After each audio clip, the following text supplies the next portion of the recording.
I stood in the hallway, my teacup still warm in my hands, as the words settled like frost in the air. "We only keep you for your inheritance," my grandson had said. Casual, smiling, unaware he'd just drawn the line I'd been too patient to see. No one corrected him. Not his mother, not my son.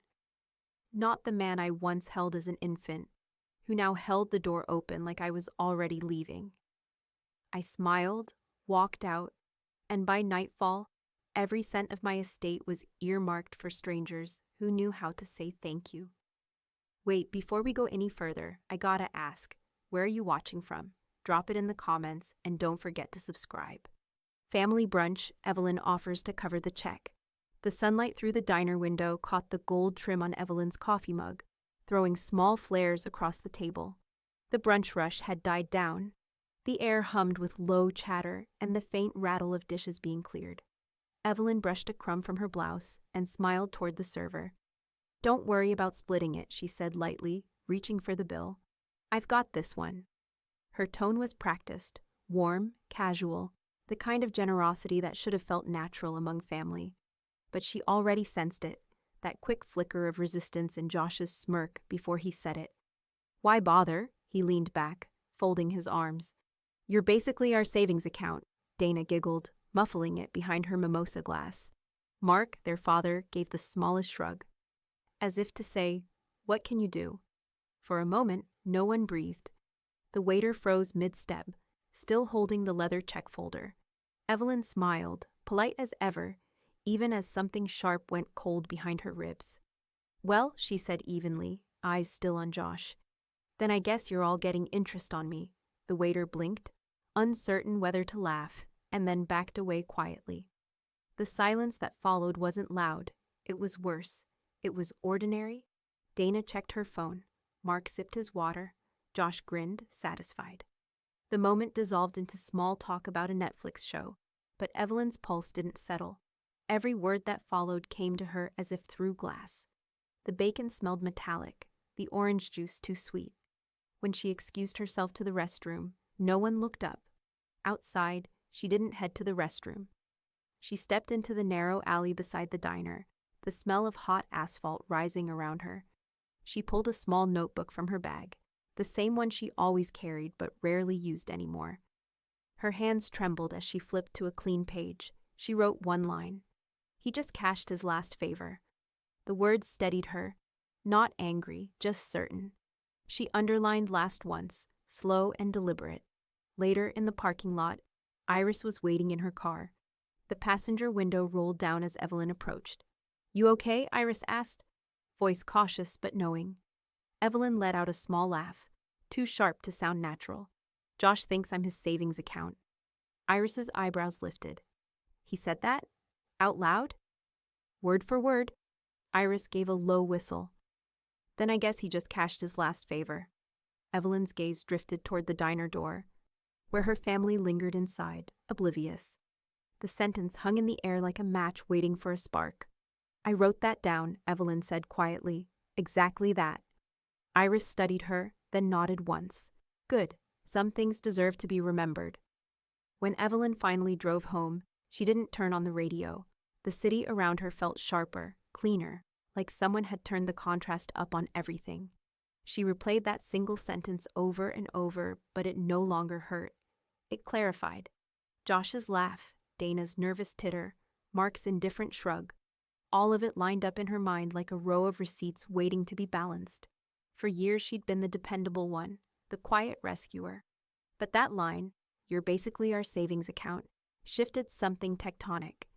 As she parked in front of her townhouse, the late afternoon light slanted through the windshield. She caught her own reflection in the rearview mirror. Calm, composed, but in her eyes was something new. A cool focus she didn't yet have a name for.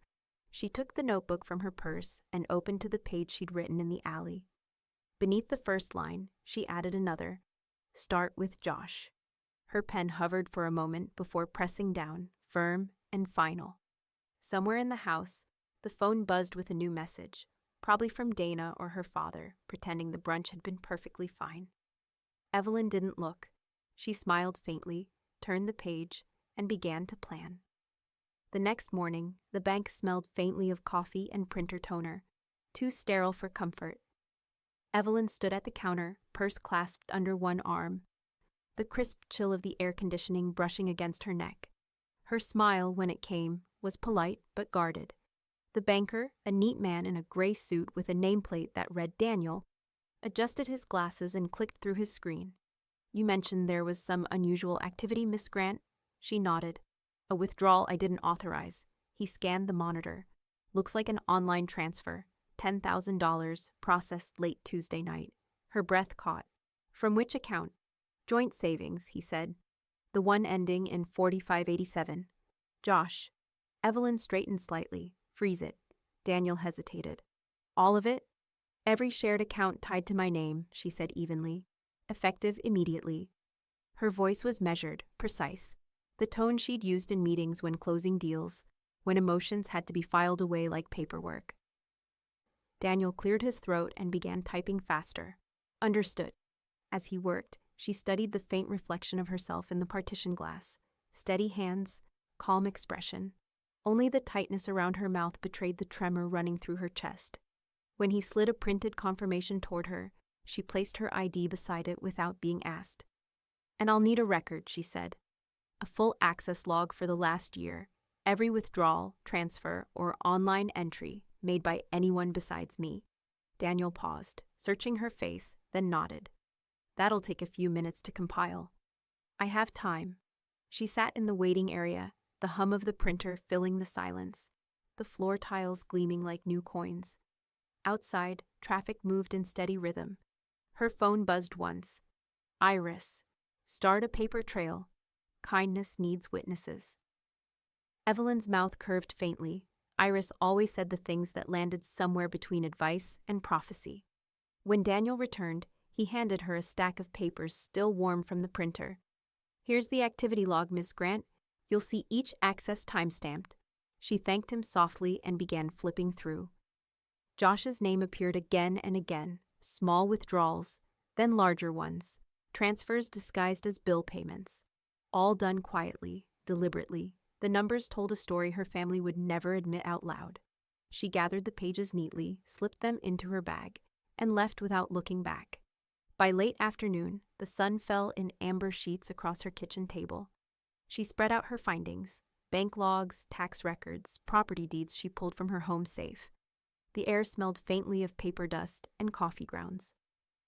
Every sheet had a memory attached, a signature she'd given too easily, a favor repaid with silence. She opened a fresh binder, the kind with firm metal rings and transparent sleeves. Across the spine, she printed a label in black ink: Grant Family Liabilities.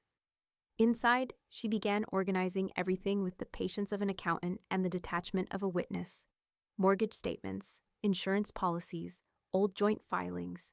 She marked every document that bore her name alongside someone else's. Halfway through, she found a copy of the deed to her father's house, her name still co-listed. She traced her finger over the embossed seal, remembering the day he'd insisted. "Family takes care of family, Evie. That's how it works." At the time, she'd smiled and agreed. Now, looking at the paper, the words sounded less like love and more like ownership. She slid the document into its sleeve and closed the binder gently. The weight of it felt different from guilt. It felt like clarity. As dusk deepened outside, Evelyn sat back and studied the ordered stacks. The notebook from the diner lay open beside her, the phrase "Start with Josh" underlined in crisp ink. For the first time in years, her financial life, her family's financial life, was transparent. Every number, every signature, every breach of trust visible under the kitchen light. She exhaled slowly, feeling the quiet settle around her like armor. There was still more to uncover, but now she knew where to begin. She closed the binder, slid it to the center of the table, and turned off the lamp. The house was silent except for the sound of paper cooling in the dark. The hum of the printer was the only sound in the room. Evelyn watched the sheet slide out, clean, white, decisive. Across the top, from Joshua Grant. Subject, loan, follow-up. The timestamp glowed in small black letters, 2:14 a.m., 3 weeks before the brunch. She read the message again. Josh had written it as if the money were his by right. Casual, familiar, laced with entitlement. Hey, Ev, just moving some funds from the joint for a quick thing. I'll square it next month. You're always solid. He hadn't squared it. He never did. She placed the printout into a transparent sleeve and slid it into the front of the binder. Her hand lingered there for a moment, palm flat on the plastic as if sealing something shut. Then she zipped the binder into a leather briefcase she hadn't used since before her mother's funeral and walked out to the car. Harold Benson's office sat above a strip of medical clinics and real estate agencies. The nameplate on the frosted glass door read Benson and Fairchild, Estate Law. Inside, it smelled of pine cleaner and old carpet, the kind of scent that clung to history. Harold looked up from his desk when she entered, his wire-rimmed glasses slipping slightly down his nose. "Evelyn Grant," he said, rising with a slow smile. "Haven't seen you since your refinancing. How have you been?" She placed the binder on his desk like evidence. Organized. He chuckled until he saw the label across the spine, Grant Family Liabilities. His expression shifted. "Do I want to know?" "You probably should." He gestured toward the chair opposite him. "Sit. Tell me what's going on." An hour later, his desk was covered in paper stacks, financial statements, deeds, tax records, and the email she'd printed that morning. Harold's movements were methodical, but increasingly deliberate. His pencil tapped lightly as he scanned the log of withdrawals. When he finally looked up, his voice carried quiet respect. "You've done half my work already." Evelyn gave a thin smile. "I've had practice cleaning up other people's messes." "Not like this, you haven't." He flipped through the pages again. "You've got your own home, pension, a few long-term investments, some blue-chip stocks. That's solid footing, Evelyn. But if any of these shared accounts stay active, your brother or your father could still access tied funds." "Not anymore," she said. "Everything shared is frozen. I checked twice." Harold nodded approvingly. "Good. What's your goal here? Just protection? Or are we talking structure?" She hesitated only long enough to choose her words. "Structure," she said, "and privacy. I want a new will, a living trust too, but I don't want the family to know. Not yet." "Understood." He reached for a yellow legal pad and began making notes in small, compact handwriting. "We'll set up a trust in your name only. You can name a secondary witness to verify, but everything else remains sealed. Assets stay yours until distribution. No one can contest it without direct proof." Evelyn exhaled, a subtle release of something she hadn't realized she'd been holding in for years. "I'll need that witness," Harold added. "Someone trustworthy." "I have someone in mind." He glanced at her binder again. "Then you're ahead of most of my clients already. Most people start planning when it's too late." "I'm not planning," she said softly. "I'm documenting." Outside, the late afternoon light slanted through the office blinds, striping her hands as she signed forms, initialed boxes, and slid her ID across the desk. Harold's fountain pen scratched against paper, steady, confident. When it was done, he gathered everything into a manila folder and said, "I'll need Iris to stop by tomorrow for the witness signature. She's still your contact, right?" Evelyn nodded. "She'll be here." That evening, Iris met her at a cafe near the courthouse. The air smelled of roasted beans and rain. Evelyn handed over a small sealed envelope, the trust document requiring signature. "I'll sign whatever you need," Iris said, scanning the paper briefly before looking up. "You're really doing this?" "Huh?" "It's already done." Iris gave a slow, approving nod. "About time. You always gave too much credit to bloodlines." Evelyn stirred her coffee, watching the swirl of cream spread like smoke. "Not anymore." For a long moment, neither spoke. The city lights outside blinked to life. Storefronts, passing cars, 1,000 anonymous windows. Then Iris smiled faintly. "You kept the email." Evelyn's eyes flicked toward her bag. "It's in the binder." "Good," Iris said. "Proof has a way of outlasting excuses." Evelyn lifted her cup, the faint clink of porcelain punctuating the air. "That's the idea." She left the cafe with the binder clasped tightly to her side. Inside it, beneath layers of official documents and signatures, that one printed email rested like a fuse, waiting for its moment. The notification hit her phone mid-morning, a red dot blinking against a quiet day. Evelyn had been sorting paperwork, cross-referencing serial numbers from old insurance statements when she saw it. Josh Grant tagged you in a post. Her thumb hovered above the screen. The photo loaded, her at the brunch table, smiling faintly while Josh leaned back mid-laugh. The caption read, "Brunch with the family. Shout out to my sis for always picking up the tab." Wouldn't survive without her generosity. The comments bloomed instantly, old friends chiming in with laughing emojis. Someone wrote, "Wish I had a sister like that." Another, "Josh, you lucky bastard." Her coffee went cold before she realized she hadn't blinked in nearly a minute. The casual cruelty of it, the public performance of her quiet shame, struck harder than any argument ever could. She didn't respond. Instead, she took a screenshot. The screen lit white for a split second, as if documenting evidence at a crime scene. Then she took another, and another. The post, the timestamp, the comments. Everything. By afternoon, she was back in Harold Benson's office. He looked up as she entered, eyebrow arched. "Twice in 1 week," he said. "I'm starting to worry you've adopted me as family." Evelyn set her phone on his desk, screen glowing. "You'll want to add this to the file." He leaned forward, reading the caption aloud under his breath. "Public humiliation by social media. Classy." "I want it preserved," she said. "Metadata. Everything. It needs to exist in the record." He nodded slowly, the humor leaving his face. "You're not building a wall, Evelyn. You're building a case." She met his gaze. "I learned that from you." Harold printed the screenshot, stapled it to her growing file, and slid it into a manila folder marked Trust, Confidential. As the printer whirred, Evelyn watched the ink settle on the paper, the image flattening into something no longer alive. Just data, cold, permanent, unchangeable. That evening, Mark showed up unannounced. She heard his car before the knock, that uneven rattle in the muffler he never fixed. When she opened the door, he stood there holding a folded printout, Josh's post. "Evelyn," he began, his tone weary. "You know your brother was kidding, right?" She didn't move from the doorway. "Was he?" Mark sighed. "You're taking this too far. He jokes. You always were the serious one." Evelyn's voice was calm, measured. "So was I when I said you'd understand math." His brow furrowed. "What's that supposed to mean?" She stepped aside slightly, letting him see the stacks of binders on the table, labeled and ordered. "You raised us to believe family is about fairness. I'm just quantifying it." Mark rubbed his forehead, exasperated. "You're turning numbers into grudges." "No," she said.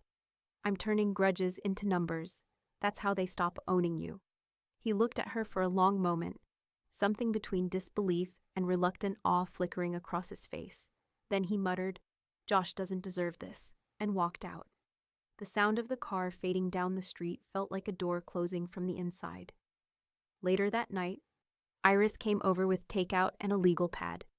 The two women sat at the dining table, the binder between them like a third guest. "I saw the post," Iris said, unwrapping a sandwich. "He really went for applause, didn't he?" "Public validation," Evelyn replied. "He's addicted to it." "Well," Iris said, pulling a pen from her purse, "you might as well redirect that addiction towards something useful. Let's talk disbursement." Evelyn looked up. "Disbursement. Charitable options. If you're rewriting your will, you get to decide who benefits when your so-called beneficiaries lose access." Evelyn leaned back, intrigued. "Go on." They spent hours combing through lists. Animal shelters, veteran programs, food banks. Evelyn's pen hovered at each, her instincts cutting through sentiment. When Iris mentioned Haven Home Orphan Foundation, Evelyn paused. "What's that one?" "A transitional home network," Iris explained. "Kids who age out of foster care. They help them set up savings, jobs, apartments. They teach responsibility, the kind your brother keeps avoiding." Evelyn smiled faintly. "That sounds poetic." Iris grinned. "Revenge with tax deductions. My favorite kind." Evelyn marked a star beside the foundation's name, her handwriting neat, deliberate. "Let's start there." Hours later, after Iris left, Evelyn sat alone at the table. The house was still, the hum of the refrigerator the only sound. She opened her notebook and wrote in careful strokes, "Haven Home Orphan Foundation, primary beneficiary, trust." Then beneath it, smaller, she added, in memory of choices I didn't make sooner. She closed the notebook. The lights of Josh's post still lingered in her mind. His easy grin, the emojis, the borrowed pride. But when she pictured him now, the image didn't sting. It just looked small. The drive out to Haven Home Orphan Foundation took nearly an hour, past the city's outer edge where billboards gave way to open fields and quiet roads. The sign out front was modest. Blue paint faded. The words Haven Home arched over a simple white fence. Evelyn parked beneath a bare oak tree. The air smelled of damp grass and laundry detergent drifting from somewhere unseen. Children's laughter floated across the courtyard, a sound so genuine it startled her. A woman in her 50s approached from the main building, clipboard in hand. Short gray-streaked hair, steady posture, and eyes that smiled before her mouth did. "You must be Evelyn Grant," she said, extending a hand. "I'm Carrie Lopez, director here." Evelyn shook her hand, noting the firmness of her grip. "Thank you for making the time." "Please," Carrie said, motioning toward the entrance. "We don't get donors who actually want to see where their money goes. That makes you rare." Inside, the air was warm, faintly scented with oatmeal and paint. Children's artwork covered the walls, crayon drawings of houses, stick figures holding hands, names written in uneven letters. Carrie guided her through the main corridor. "We've got 26 residents at the moment, ages 16 to 21. They stay until they can manage stable jobs or housing. Most age out of the system with nowhere to go." Evelyn listened in silence, her heels quiet on the scuffed linoleum. They passed a communal kitchen, bright with afternoon light. 2 teens were stirring a pot of chili while arguing about salt. A girl at the counter glanced up and waved shyly. "She calls everyone Grandma," Carrie whispered with a smile. "The kids came up with it for our volunteers. Guess it stuck." Evelyn's throat tightened unexpectedly. "Do they have actual family visits?" "Some do," Carrie said. "Most don't. That's why we call this place home. Not perfect, but better than the alternative." They continued through a study room filled with mismatched desks and secondhand computers. A boy with headphones tapped his pencil to the rhythm of a YouTube lecture, mouthing words like he wanted them to stick. "Where do you get your funding?" Evelyn asked. "Patchwork," Carrie said. "Grants, donations, bake sales. Some months I balance our books with prayer." Her tone was light, but the truth in it wasn't lost on Evelyn. When they reached the dorm hallway, Evelyn paused at an open doorway. Inside, a young woman was folding donated clothes into perfect stacks, humming softly. On her wrist was a woven bracelet, bright, handmade, stitched with care. Evelyn thought of her own home, its quiet, the untouched guest room, the closet full of things no one would ever need. Carrie's voice broke through gently. "We want to build a second dorm wing, double our intake. We even have a draft plan, just no budget to make it real." Evelyn turned to her, eyes steady. "What would that cost?" "About $400,000, Carrie said after a moment. "A drop in the bucket to the city, but a mountain for us." Evelyn didn't answer right away. She looked out a nearby window where the courtyard trees swayed lightly in the wind.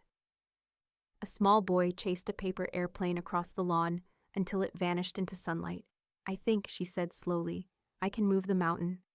The next morning, Harold Benson sat at his desk, reviewing the new documents Evelyn had sent overnight. He looked up as she entered. "I read your notes twice," he said. "You're certain about this?" "I am."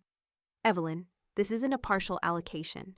You're designating your entire estate, house, investments, pension, everything, to Haven Home. Once signed, your family's out." She set her bag down beside the chair and took a seat. "They were out the moment they used me as one." Harold nodded slowly, the weight of her words settling between them. "All right," he said, uncapping his fountain pen. "Let's make it official." He adjusted his glasses, scanning the draft one last time. "This clause establishes the Haven Home Expansion Fund in perpetuity. It will bear your name, the Grant Wing." Evelyn smiled faintly. "Let it just say Haven Wing. The name's done enough damage." Harold's pen scratched against paper as he rewrote the clause. "All right, Haven Wing it is." He turned the document toward her. "Whenever you're ready." Evelyn took the pen, her hand steady. The sound of her signature filled the quiet room, each loop deliberate, each letter a door closing behind her. When she finished, she looked up, expression serene. Best return on investment I'll ever see. Harold chuckled softly, shaking his head. You really do think like an accountant. Numbers don't lie, she said. People do. He gathered the signed papers into a neat stack, stamping them once, firm and final. As Evelyn walked back to her car, the afternoon light caught the silver trim of the Haven home sign. Children's voices drifted from the courtyard again. Laughter, footsteps, the thud of a basketball hitting pavement. For the first time in years, she didn't feel used. She felt useful. But when she reached her car door, her phone vibrated. Another message from Josh. We need to talk. Now. Dad's involved. She stared at the screen for a long moment before slipping the phone face down into her purse. The wind moved through the trees. Somewhere behind her, a child called out. Bye, Grandma. Evelyn smiled, started the engine, and drove away. The first call came just after dawn. Evelyn was still half asleep, the gray light stretching across her bedroom, when her phone began to buzz insistently on the nightstand. Mark Grant. She answered on the second ring. Dad. His tone was already sharp. Josh told me what you did. Tell me it's a misunderstanding. It isn't. You cut us out? I clarified ownership. You can't just rewrite family history. I didn't rewrite it, she said evenly. I corrected it. Mark's breath crackled through the line. Evelyn, this isn't just money. This is your mother's legacy, your name, our name. She sat up, pulling the curtain slightly open. The morning was bright, unsparing. It's my name on every document, my income on every account, my signature on every check you all asked me to cover. That's not fair, he said. It's math, Dad. Fair doesn't enter into it. There was a pause. Then, his voice lower, tired. You've always been so cold about numbers. Evelyn's tone softened just slightly. No. I've just finally stopped using them to keep score in other people's games. He didn't answer. When he hung up, the silence felt less like an ending and more like a receipt. Dana called within minutes. Her voice was different, part disbelief, part accusation. Evie, are you really doing this? Giving everything away? It's not everything, Evelyn said. It's mine, and I'm choosing where it goes. You're punishing us because Josh made a stupid joke? Evelyn leaned back against the headboard, calm. This isn't punishment, it's allocation. Dana let out a shaky laugh. You sound like a spreadsheet. This is emotional betrayal. Evelyn's answer was quiet, final. It's my money until it's yours. So, never. There was nothing left to say after that. Later that morning, Evelyn's inbox pinged with a message from Harold Benson. Attached. Certified confirmation of full mental and legal capacity. Medical and notary endorsements included. Originals archived. Evelyn opened the PDF, scanning the clean legal language. She printed a copy, 3-hole punched it, and slid it into the binder under a new tab labeled Defense. The click of the rings closing sounded like punctuation. She sent Harold a short reply. Thank you. Everything in order, as always. By mid-afternoon, Iris appeared at the door carrying 2 coffees and a paper bag that smelled like lemon muffins. You look too calm, Iris said as she stepped inside. That's either terrifying or impressive. Combination of both, Evelyn said, smiling faintly. Iris sat at the table, eyeing the binder. So they called. Dad first, then Dana. Both claimed moral injury. And Josh? Radio silence. He'll let them do the guilt work. Iris tore a muffin in half, her tone dry. You just audited your family. Evelyn laughed, a short, genuine sound. That's exactly what I did. Feels good, doesn't it? Better than I thought it would. They ate quietly for a few minutes. Then Evelyn opened a laptop, bringing up a spreadsheet of her accounts, savings, investments, insurance policies, all neatly color-coded. I'm updating every beneficiary, she said, one by one. Need a witness? I need a witness who understands why, Evelyn said. That's you. For the rest of the afternoon, the 2 women worked in steady rhythm. Evelyn called each institution, her voice steady, polite, unyielding. Yes, please remove secondary beneficiaries. New designation, Haven Home Orphan Foundation. I have the trust number here. Each confirmation came with a faint ping in her inbox, tiny chimes of closure. By 5 o'clock, every major account had been transferred. Evelyn stacked the printed confirmations neatly, hole-punched them, and added them to the binder. The weight of the book had grown, but it no longer felt heavy. Before sunset, she returned to the bank one final time. The lobby looked the same, too bright, too cold. But this time she walked straight to the private office. The branch manager, Lance, recognized her. "Ms. Grant, Mr. Benson briefed me. We're finalizing your security authorizations." "Yes," Evelyn said, "all personal. No shared access, no family authorizations." He nodded. "Understood." The procedure took 20 minutes. Lance printed each confirmation and handed her a copy, stamped and initialed.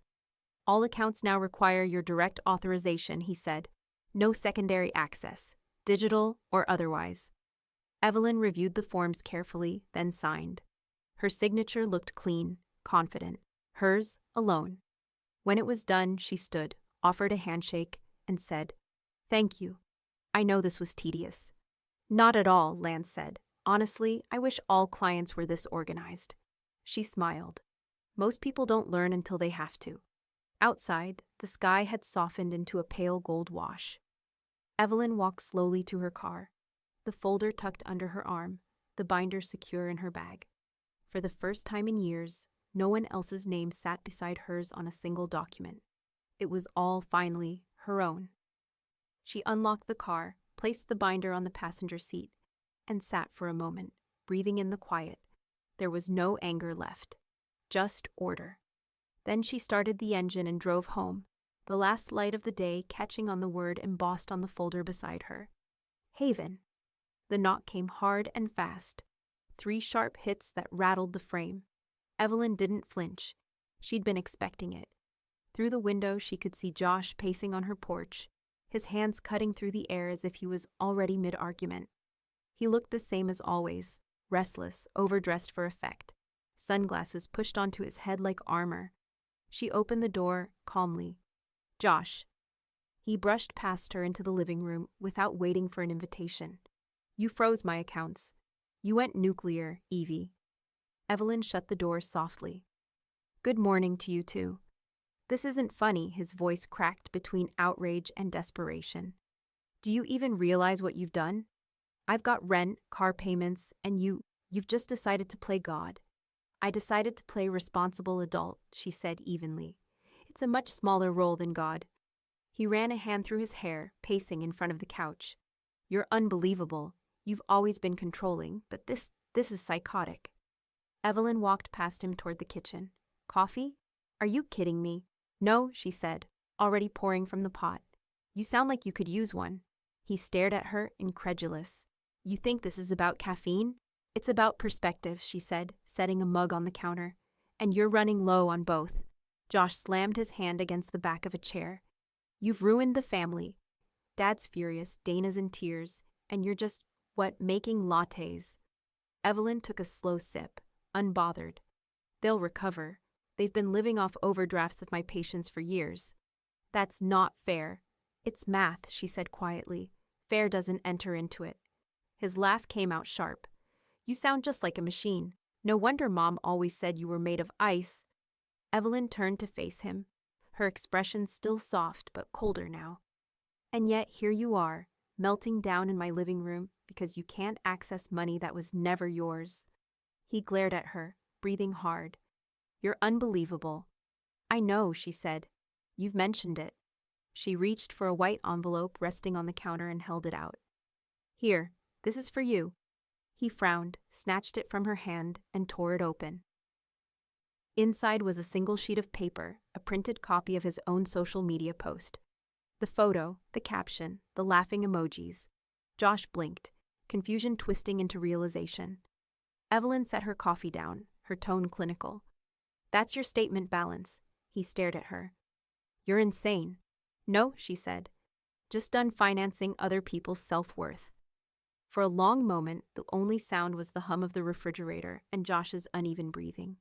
Then he threw the paper onto the counter, his voice raw. "You're going to regret this." Evelyn tilted her head. "You've said that before, usually after a loan request." That landed like a slap. He turned, muttering something she couldn't quite make out, and stormed toward the door. As it slammed behind him, a soft, deliberate clap came from the kitchen doorway. Iris leaned against the frame, still in her jacket, holding a file folder. 10 out of 10 delivery, she said. Subtle burn, clean exit. Chef's kiss. Evelyn allowed herself the faintest smile. You heard all that. Hard not to. You project calm like it's surround sound. Iris crossed the room and placed the folder on the table.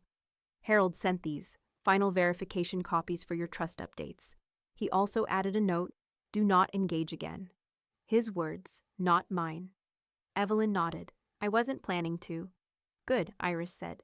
You already won the argument. No need to collect interest. Evelyn reached for the folder, flipping it open just enough to see the stamped pages inside. Everything looked tidy, sealed, official. For the first time since the brunch, she felt something like peace. Not relief exactly, but the quiet satisfaction of closing a ledger that had been bleeding for years.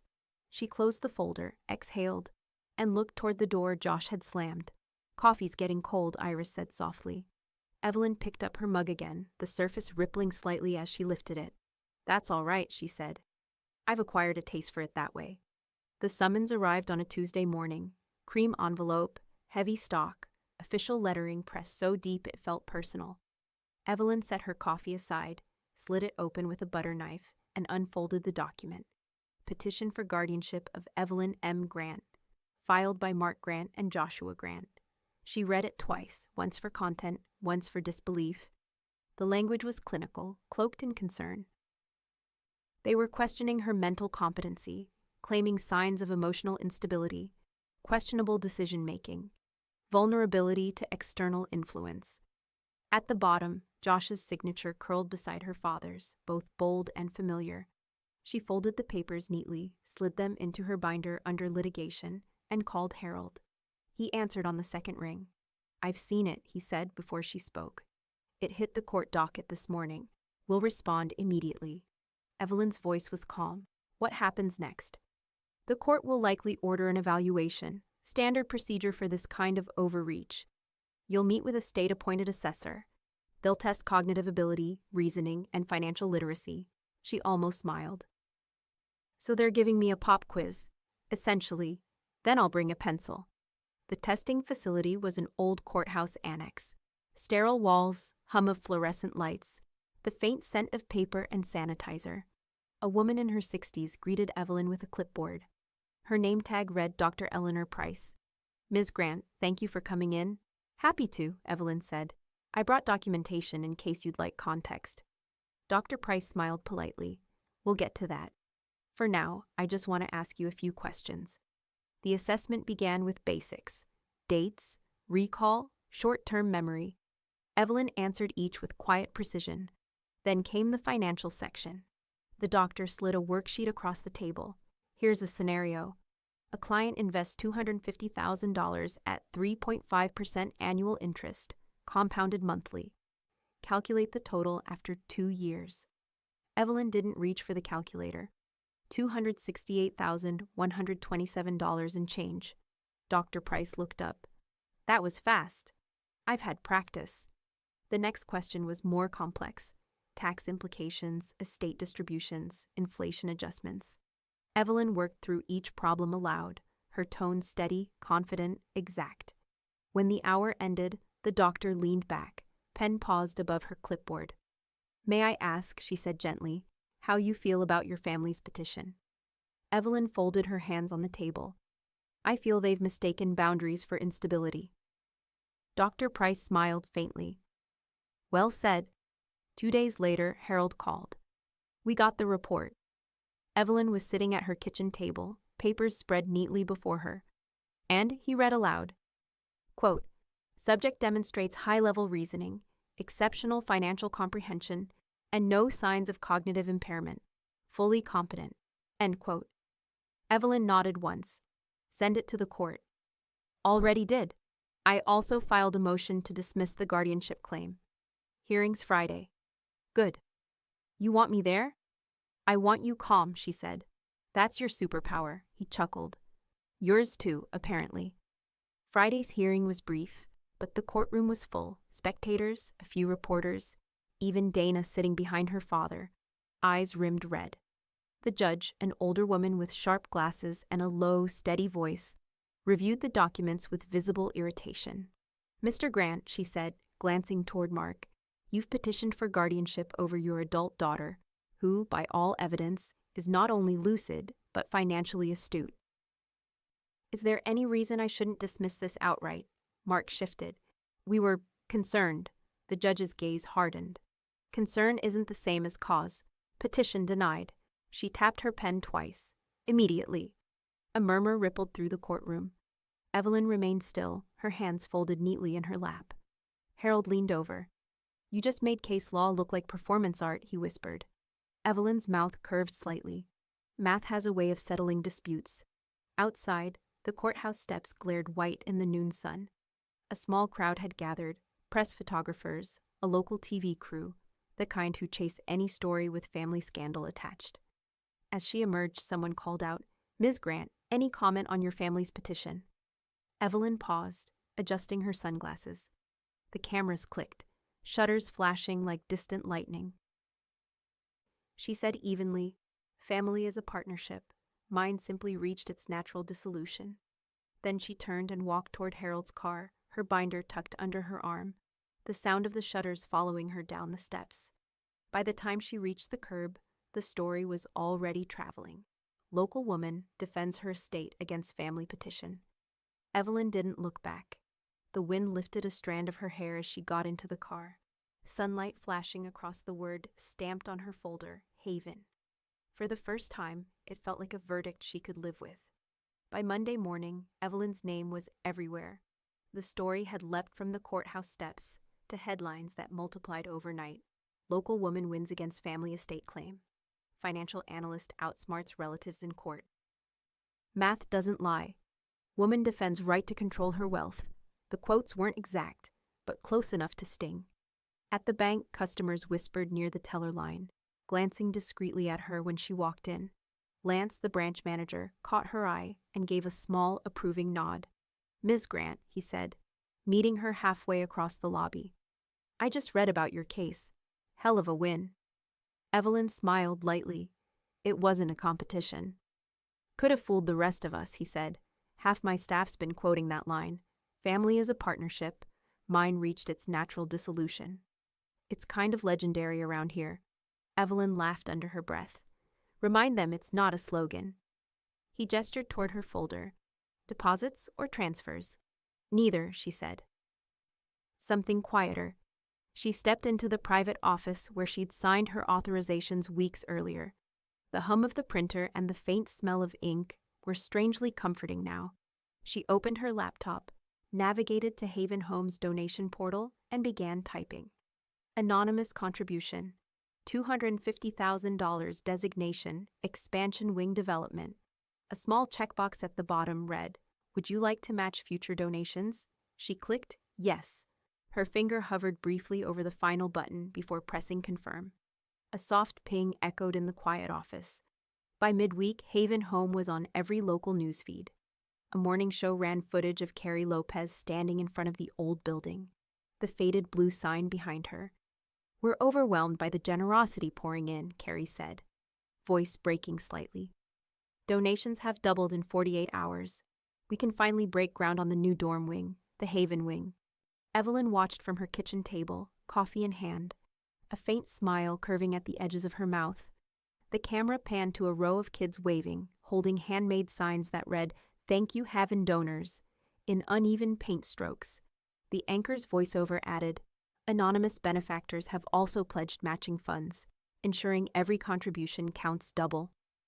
Evelyn closed her laptop quietly. By Thursday, the story had taken a different turn. An online opinion column titled, "The Family Feud of Finance" went viral. It was less about the trust dispute and more about what it meant. A meditation on autonomy, inheritance, and the invisible labor of the dependable daughter. Evelyn skimmed it once, then once more, the words oddly distant and yet precise. She didn't fight for money, she fought for ownership of self. Some inherit entitlement, others inherit burden. The rare ones balance the books. She sat back, staring at the glow of the screen. Her phone buzzed. Dozens of messages, colleagues, acquaintances, even strangers thanking her for standing up. Someone from her old firm wrote, "You're trending on LinkedIn." She set the phone down, the notifications piling like snow. Mark called that evening. He didn't wait for pleasantries. "You've humiliated this family," Evelyn's voice was calm. "No, Dad. You did that the moment you filed the petition. You think you won something." His voice was rough, unsteady. "All you did was make us look like fools." "That was inevitable," she said softly. "You just outsourced the announcement." He started to say something else but stopped. The silence stretched between them, heavy and final. Then the line went dead. Evelyn stared at her reflection in the dark window, composed, unreadable, untouchable. Josh didn't call. He didn't have to. His presence arrived through the back door of the internet instead. Comments under news articles, memes tagged with his handle. Friends screenshotting headlines with captions like, "Dude, this your sister?" And savings account strikes back. By the weekend, he'd deleted his social media entirely. Iris texted a screenshot of the trending post with a single message. "Poetic Justice has a hell of a PR team." Evelyn typed back, "That's not my doing." A moment later, "No," Iris replied, "but it's definitely your style." On Sunday afternoon, Evelyn drove back to Haven Home. The courtyard was alive with hammering and laughter, volunteers building planters, painting benches. A banner fluttered over the entrance. "Coming soon, the Haven Wing." Carrie spotted her from across the lawn and waved. "You saw the news, didn't you?" Evelyn nodded. "I did." "You have no idea how much this means," Carrie said, eyes shining. "The donations haven't stopped.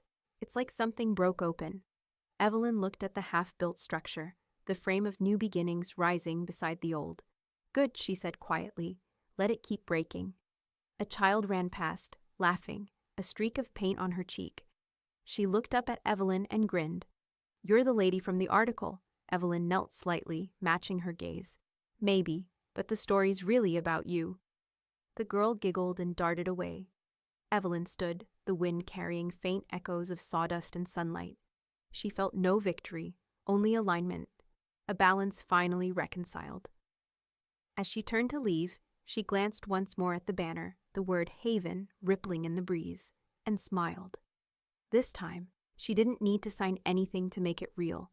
The letter came by courier, hand-delivered in a stiff leather envelope, embossed with the name of her family's new law firm. Evelyn didn't open it right away. She finished her tea, washed the cup, dried it, and only then slit the envelope with a butter knife, the same one she'd used for the guardianship summons. Inside, 5 pages on letterhead, thick and self-important. Subject: Notice of intent to pursue further legal action. She skimmed the language. It was the same blend of accusation and formality, defamation, undue influence, reputational harm. They even suggested she consider rescinding her trust allocation to avoid further exposure. At the bottom, both Mark and Josh had signed their names. The lines were shaky this time. Evelyn didn't sigh or frown. She simply folded the pages back into the envelope, placed it in her litigation tab, and dialed Harold Benson. He picked up before the second ring. "Let me guess," he said. "They finally fired their first attorney and found someone hungrier." Evelyn smiled faintly. "And sloppier. You'll find their evidence enclosed. I'll draft a reply today. You'll like it. It's equal parts education and eulogy." By evening, Harold had sent his response, 6 paragraphs of legal precision that landed like a scalpel, not a hammer. He copied Evelyn on the message. "To counsel, please refer to the enclosed ruling by Judge Winfield. Case No. 482B. The court affirmed my client's full mental and financial capacity and dismissed all claims regarding incompetence or coercion. Additionally, should your clients pursue further action, we will present documented evidence of financial improprieties dating back 6 years. Specifically, the unauthorized withdrawals Mr. Joshua Grant made from Ms. Grant's joint accounts. In summary, proceed if you must. My client's receipts exceed your rhetoric. Regards, Harold R. Benson, Eskers." Evelyn read it twice, the corners of her mouth curving just slightly. She forwarded it to Iris with a single note: "Filed. Final." Within a week, word came that Mark and Josh's attorney had withdrawn from representation due to irreconcilable client behavior. Harold forwarded that message too, his tone drier than parchment. They're running out of professionals willing to lose politely, Evelyn replied. Then they'll have to lose loudly. That same week, she returned to Harold's office, this time not for defense, but refinement. He looked up from her updated trust document. You want to add a disclosure clause? Public release, Evelyn confirmed. When I pass, every asset distribution, every account designation, published. Transparency as a final deterrent. Harold raised a brow. You realize that's unorthodox. So is weaponizing concerned, she said. Let them live with the footnotes. He smiled despite himself. You've made legal retribution sound like philosophy. Numbers don't lie, she said softly. People just need help reading them. He made the amendment in neat strokes, sliding the form across the desk. Evelyn signed it without hesitation. That evening, Iris arrived with dinner and a bottle of Cabernet. You're trending again, she said, as she unpacked takeout containers. Someone leaked Harold's reply. Twitter's calling it the receipt heard around the world. Evelyn laughed quietly. At least it's accurate. They ate in the soft glow of the dining room light, the hum of calm settling between them.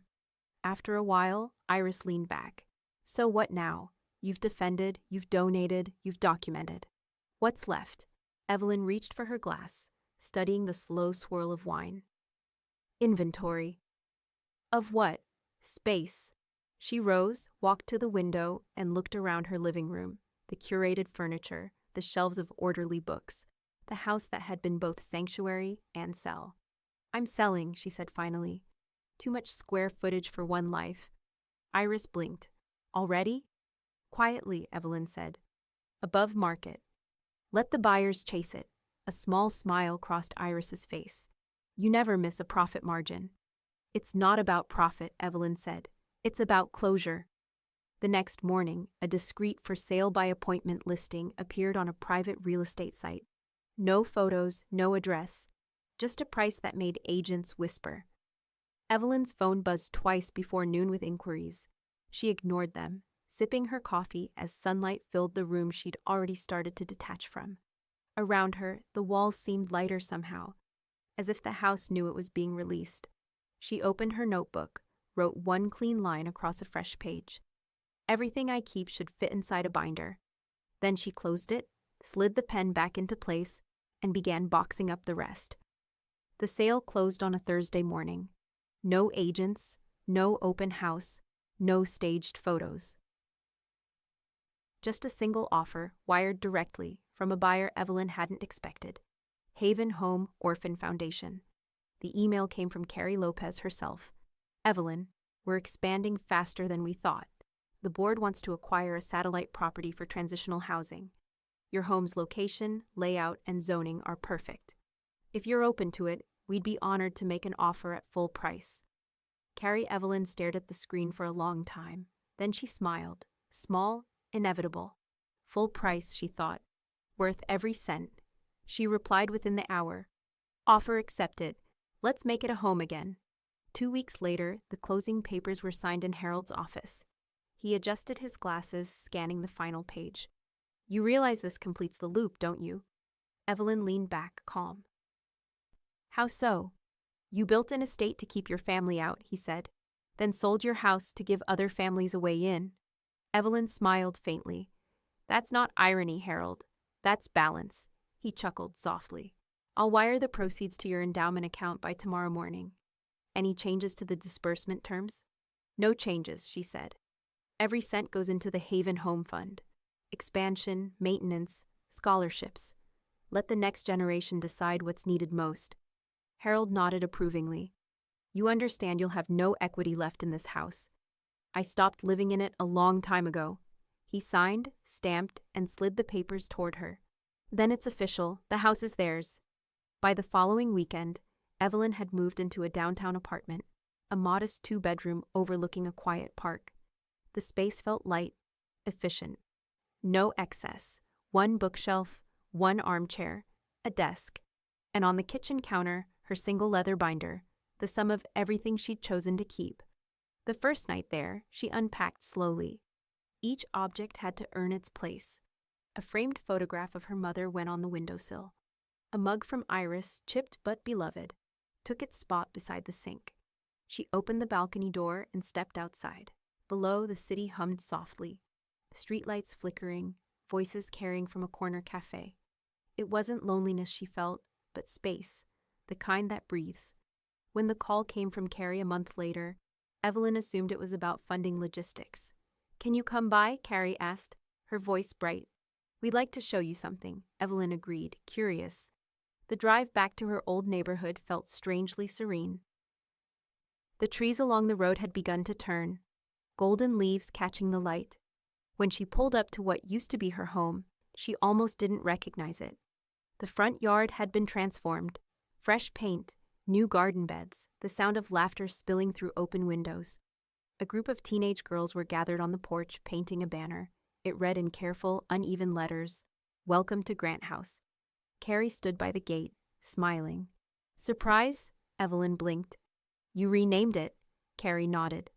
"The board voted unanimously. We wanted to honor what made it possible." For a moment, Evelyn couldn't speak. The sight of it, the house reborn into something warm, alive, needed, tugged at something deep in her chest. Carrie went on, her tone gentle. "We've already moved 6 residents in. They call it the quiet house. They say it feels safe here." Evelyn's throat tightened. "It was always quiet," she said softly. "Now it's finally safe." Carrie reached into her bag and handed over a small bronze plaque. It gleamed in the afternoon light. The Grant House established through the generosity of Evelyn M. Grant, whose vision turned burden into shelter. Evelyn traced the engraved words with her fingertip. "You didn't have to. We wanted to," Carrie said. "Your story's been making people rethink what inheritance means." From behind them, Iris's voice carried through the air. "And now your name means shelter," she said, walking up the path with a smile that wobbled at the edges. "Better than meaning burden." Evelyn turned, meeting her friend's eyes. "Better than I ever imagined." They stood together in the front yard as the girls on the porch started laughing again, one of them humming an off-key tune that sounded suspiciously like freedom. Carrie excused herself to help with the paint, leaving Evelyn and Iris in the soft shade of the oak tree that had watched over the house for decades. Iris nudged her gently. "So what's next?" Evelyn looked toward the house, her house, their house, alive again. "For the first time," she said, "I don't need a next." Iris smiled, brushing a tear from her cheek. "That's a first. Feels like enough." They stood in silence, watching the porch lights flicker on one by one as dusk gathered. Evelyn's binder rested under her arm, lighter now somehow. For the first time, the numbers finally added up. He didn't call first this time. Josh showed up at her apartment unannounced, dressed like someone trying to look casual but failing. Collared shirt, new jeans, expensive shoes that still had the store's shine. Evelyn opened the door just enough to see the uncertainty in his eyes before stepping aside. "Come in." He hesitated on the threshold. "I won't stay long." "Good," she said softly.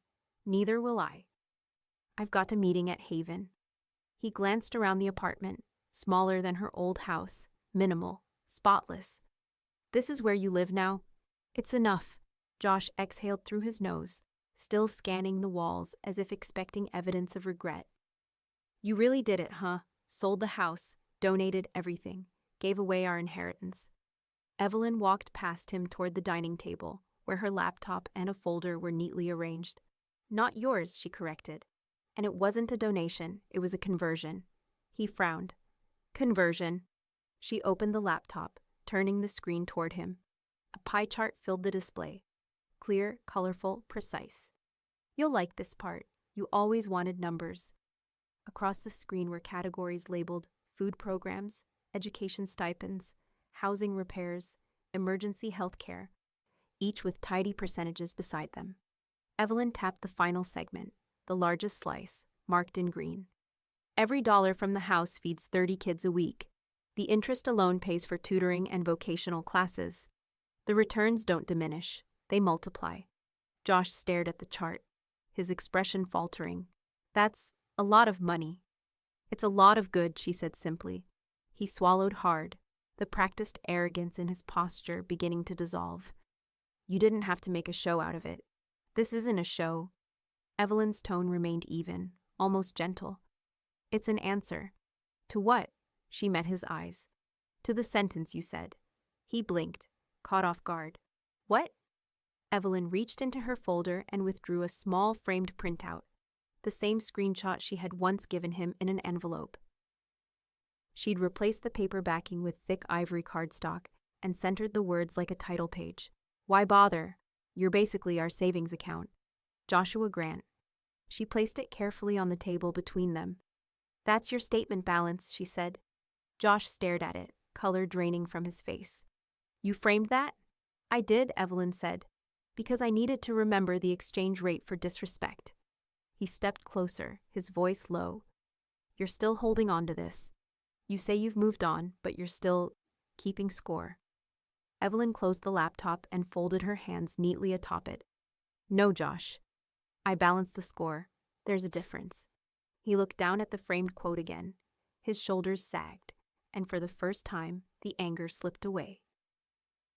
What replaced it was quieter, smaller, something dangerously close to shame. You really believe this makes things right? He said, his voice rough. Evelyn didn't hesitate. I believe it makes things better. He let out a short, uneven laugh. You turned my words into a plaque. Congratulations. They were already etched, she replied softly. I just gave them context. For a long moment, neither of them moved. The air felt still, like the silence after a verdict. Finally, Josh took the frame, stared at it one last time, and set it back on the table. You win, Evie. Evelyn shook her head. No, I stopped playing. He nodded once, defeated but not destroyed. Then turned for the door. His voice was quiet when he said, I really didn't mean it.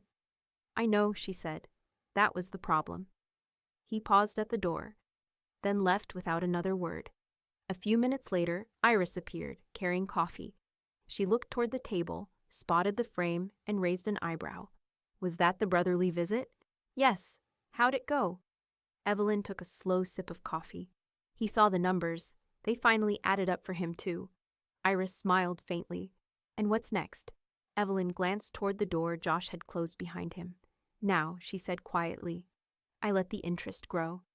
The framed quote caught a slant of afternoon light, the words gleaming faintly, like a confession sealed in glass.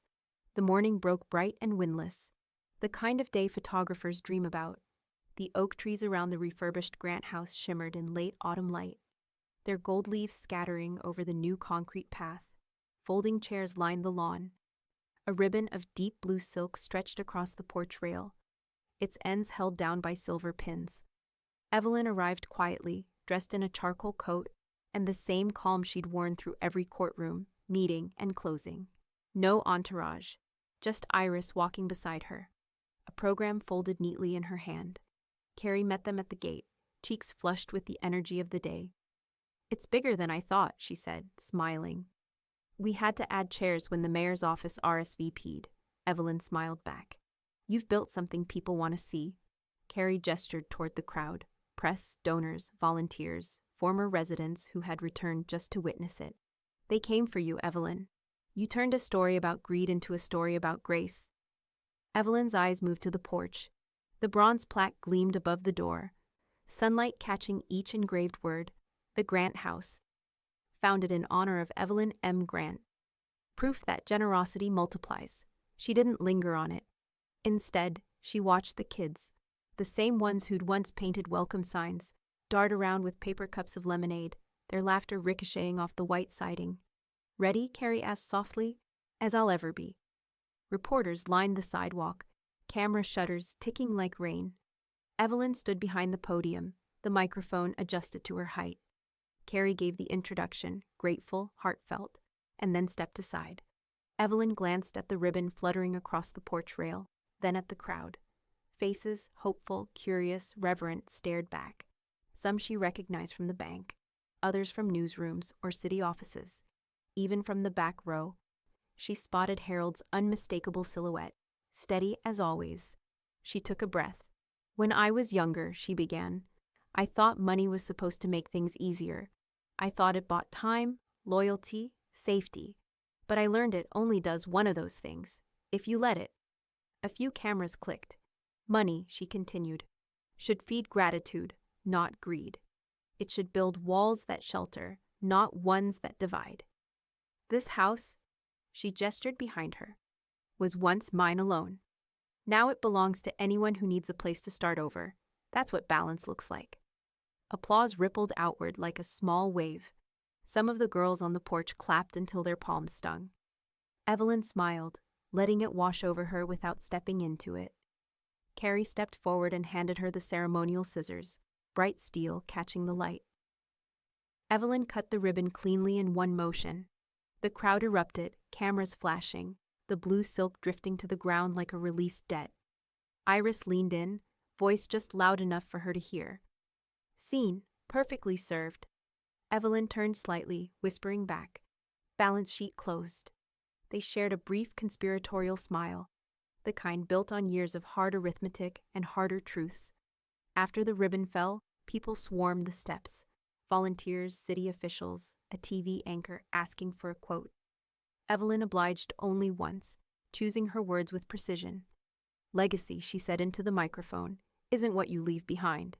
It's what you correct before you go. More applause, more cameras. She excused herself, stepping aside into the quieter edge of the crowd.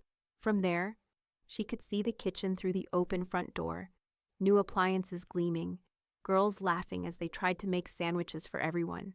A slice of sunlight hit the countertop, turning the air almost gold. Carrie approached with a folder. This is for you, she said, handing it over. Final accounting report, donations, distributions, returns. You might like the figures.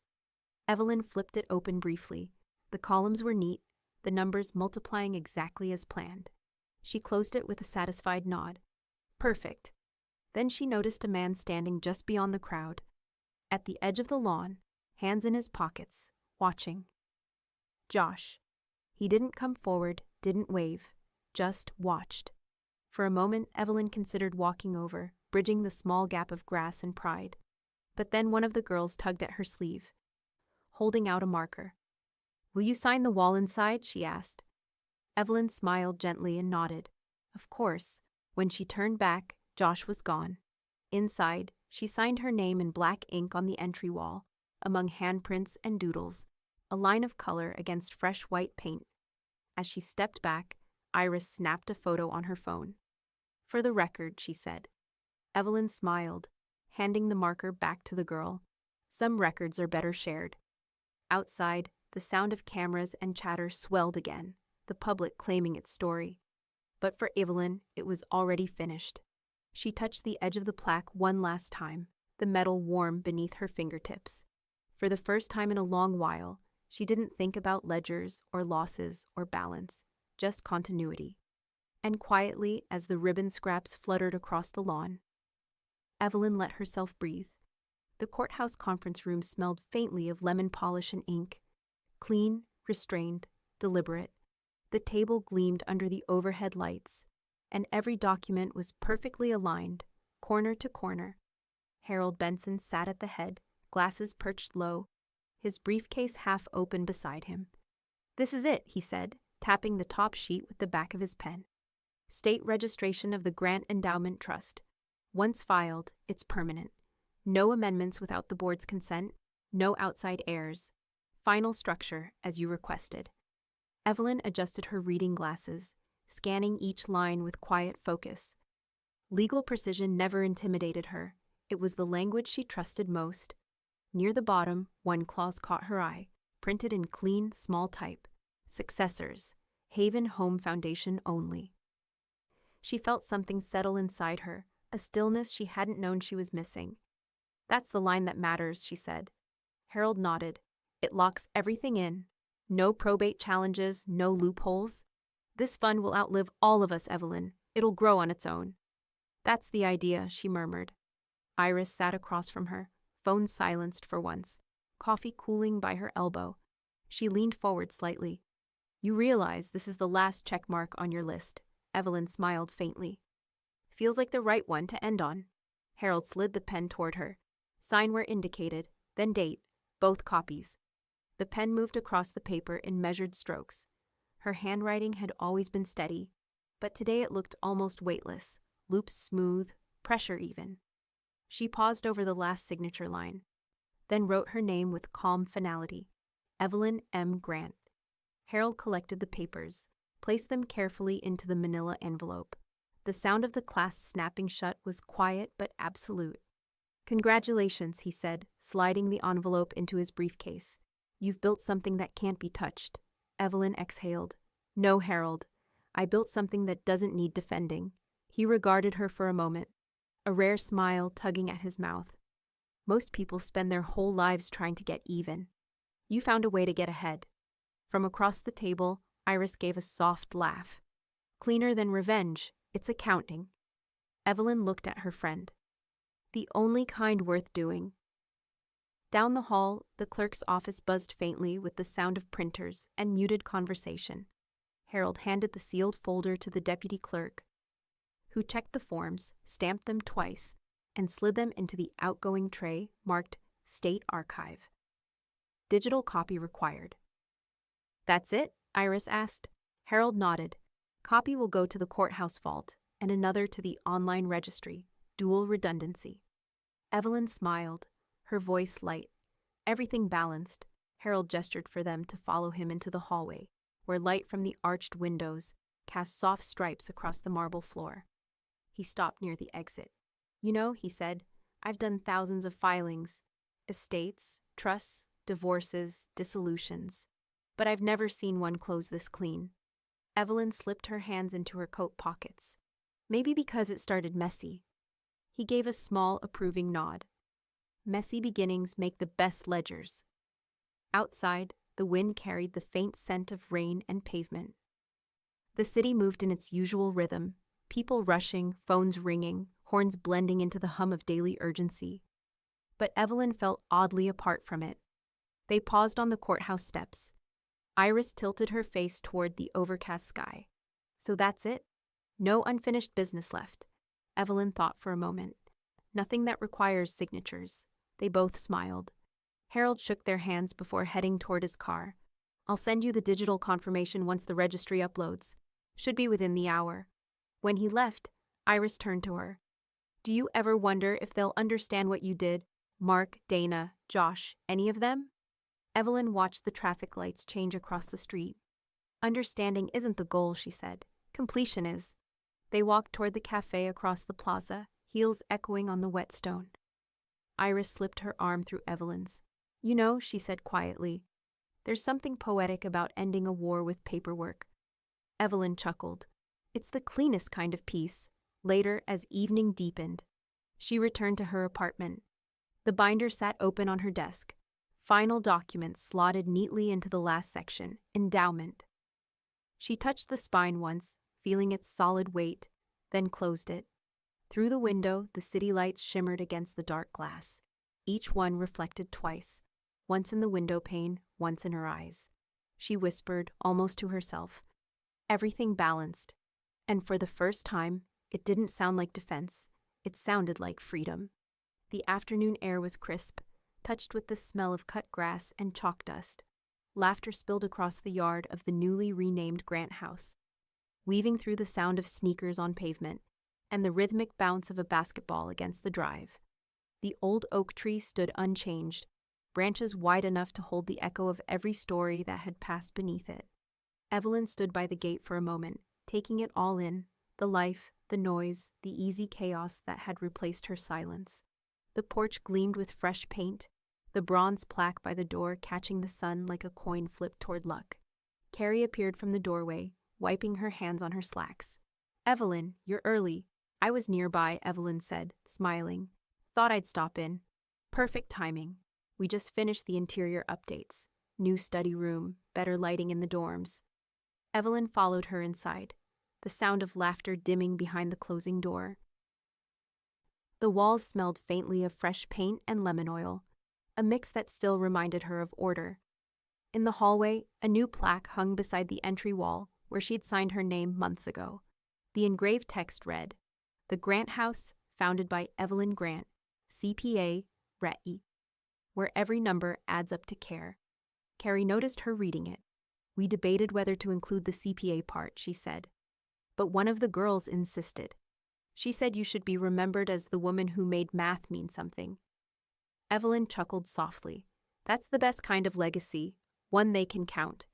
Carrie's phone buzzed, and she excused herself, heading toward the office. Evelyn wandered out to the porch, resting her hand lightly on the rail. Across the yard, volunteers were unloading crates of donated supplies, clothes, canned goods, stacks of new textbooks. Among them, a figure she hadn't expected caught her eye. Josh. He was older now, or maybe just worn differently. No sunglasses this time, no sharp edge of defiance. Just rolled up sleeves and the quiet focus of someone trying to rebuild in small, quiet ways. He looked up and froze when he saw her. For a moment, neither of them moved. Then he gave a short, almost hesitant nod. Evelyn returned it, calm and steady. No bitterness, no triumph. Just acknowledgement, the simplest form of forgiveness. He turned back to his work, and that was enough. Iris appeared beside her, slipping a pair of sunglasses into her hair. He's been volunteering twice a week, she said. Never made a show of it. Just shows up, hauls boxes, leaves. I know, Evelyn replied. Carrie mentioned it. Iris leaned against the porch post, watching the kids race across the yard. You walked out on them once, she said quietly. Looks like you walked them forward instead. Evelyn smiled. Every family needs an audit eventually. That's the accountant in you talking. That's the survivor, Evelyn said. They stood in easy silence, the kind that no longer carried weight. The world moved around them, laughter, work, continuity. After a few minutes, Evelyn glanced at her watch. I should go. Harold's waiting to review the first quarterly report. Iris grinned.